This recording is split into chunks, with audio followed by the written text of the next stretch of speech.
तुम्हारा ये काम अपन से होने वाला नहीं है। क्यों? क्योंकि किसी को साफ कर देना अपन के लिए आसान काम है, लेकिन किसी का भाई, किसी का बेटा, वो क्या बोलता है तुम, वो अपन से होने वाला नहीं है।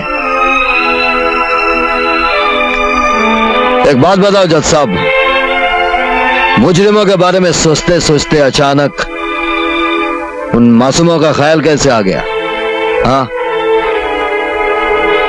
मौत बांटते बांटते अचानक उनको जिंदगी देने के बारे में कैसे सोच लिया? हाँ? इंसानियत के नाते। अच्छा, मरने से पहले शिवा ये वसीयत कर गया था कि उसके मरने की खबर उसके घर वालों को मैं दूं। मैं उसके गांव गया, लेकिन जब मैं उसके घर वालों से मिला तो यूं लगा जैसे उनकी सांसें तक जख्मी हैं और शिवा ही उन सांसों का इलाज है, और वही उनकी आखिरी उम्मीद भी, जो अगर टूट गई तो वो भी टूट जाएंगे। इसलिए मैं ये खबर उसके घर वालों को नहीं दे सका। कितनी अजीब बात है जज साहब, मौत का फैसला सुनाने वाला मौत की खबर सुनाने से डर गया।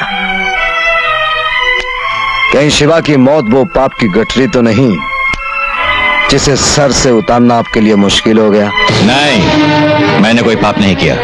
शिवा ने दीनदयाल का खून किया था, उसकी उसे सजा मिलनी चाहिए थी, उसे मिली।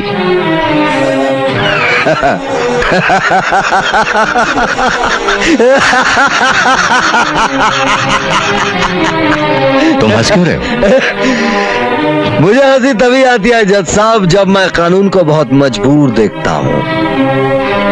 सजा शिवा को नहीं, मुझे मिलनी चाहिए थी, क्योंकि दीनदयाल का खून मैंने किया था। अब इसके लिए मुझे कोई सजा नहीं दे सकता, क्योंकि एक खून के बदले दो फांसी नहीं हो सकती।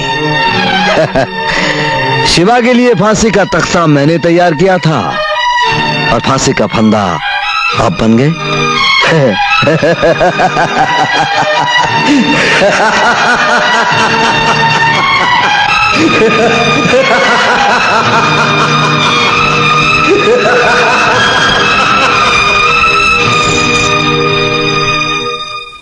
उस बेचारे को मरना ही था तो मेरे हाथों क्यों?